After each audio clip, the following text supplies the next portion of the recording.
가장 큰 병원들 위주로 근무를 했었는데 원장이 10명 있다면 10가지 방법으로 진행을 하는데 거의 100% 짝대기가 될 수밖에 없고 당연히 또 똑같이 이런 결과가 나올 수밖에 없는 거죠. 그 다양한 방법들에서 가장 좋은 점을 추려서 수술을 실제로 하고 있고 맞춤법 눈수술이라고 생각을 하시면 될 것 같습니다.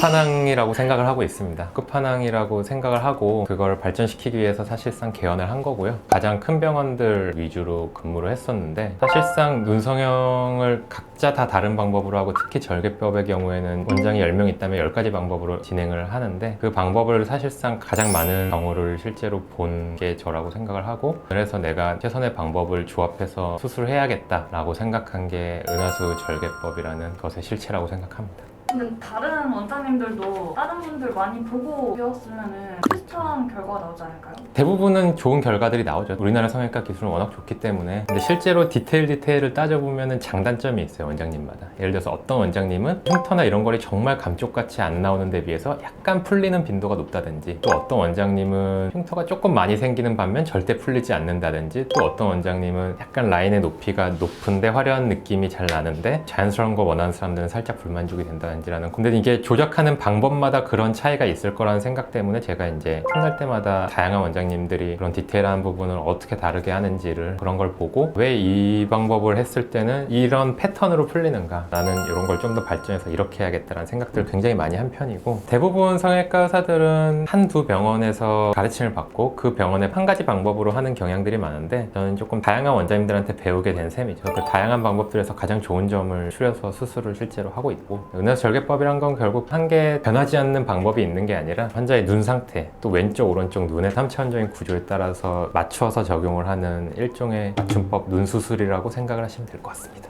간단히 예시를 들면 이런 경우는 이제 왼쪽 눈의 비대칭으로 재수술을 잡힌 경우인데, 수술 전엔 이쪽 눈썹이 많이 올라가 있는 걸 우리가 볼 수가 있죠. 그래서 실제 수술할 때는 이쪽에 비해서 눈썹이 올라간 쪽을 약간 얇게 수술해야 됩니다. 한쪽만 너무 라인이 많이 올라가지 않도록 양쪽의 대칭을 맞춰서 수술한 사례라고 할 수 있습니다. 그래서 눈썹의 구조가 사실 가장 많이 눈 구조의 비대칭이 나타나는 원인이 되고, 눈썹의 구조랑 눈 아래 돌출도의 차이가 양쪽이 있는 경우가 굉장히 많아요. 그래서 그런 경우에 똑같이 예를 들어서 7mm로 쌍꺼풀 라인을 만들면 거의 100% 짝대기가 될 수밖에 없고, 그런 점을 수술 전에 파악을 하지 않으면 눈제 수술을 여러 번 하시는 경우는 수술 받고 또 짝대기, 또 수술 받고 또 짝대기, 한쪽만 계속 두껍게 되는 결과들이 나타나게 돼요. 그래서 실제로 이분 같은 경우에 이제 한쪽을 굉장히 얇게 수술을 했기 때문에 붓기가 있을 때는 그 차이가 과장돼서 한 1, 2주째는 이쪽이 굉장히 쌍꺼풀이 얇아 보일 수가 있는데 결국은 어느 정도 대칭적인 결과를 우리가 얻을 수가 있는 거죠. 눈이라는 건 양쪽의 밸런스가 중요하기 때문에 한쪽의 밸런스가 깨지지 않는 라인의 높이랑 눈뜨는 힘을 잘 적용을 하는 게 제일 중요합니다. 이 경우도 비대칭이 주된 원인으로 재수를 하게 되는 경우인데, 수술 전의 상태를 보면은 이쪽 눈썹이 약간 더 올라가 있는 걸 우리가 볼 수가 있죠. 쌍꺼풀 라인도 이쪽이 더 동그랗게 위로 보이고 이쪽이 더 밑으로 약간 파묻힌 느낌이 들어요. 그리고 또 우리가 주목해야 될 게 눈 위에, 쌍꺼풀 라인 위에 이 조직들인데, 이쪽이 약간 더 밝고 이쪽이 약간 더 어둡죠. 그래서 눈 위에 조직이 이쪽은 조금 더 당겨지고 평평한 상태로 되어 있는 거고, 이쪽은 약간 처지게 보이게 하는 상태로 있다라고 보시면 돼요. 그러면은 이거를 똑같이 7mm나 8mm로 잡고 수술을 한다면 이쪽은 처지는 힘이 강하고 이쪽은 눈썹이 위로 당기면서 평평하게 만든 힘이 강하니까 당연히 또 똑같이 이런 결과가 나올 수밖에 없는 거죠. 그러니까 약간 과장되게 이쪽은 얇게 이쪽은 두껍게 수술을 해서 지금 이 1개월째 사진을 보면 여기가 굉장히 가까울 정도로 많이 두껍게 보이는데, 결국 처지는 힘이 강하기 때문에 3개월 정도가 되면은 어느 정도 비슷하게 보이는 거를 우리가 알 수가 있어요.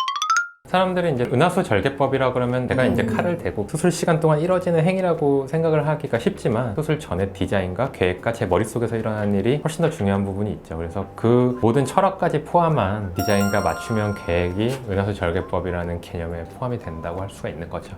거창했나요? 잘 편집해 주세요.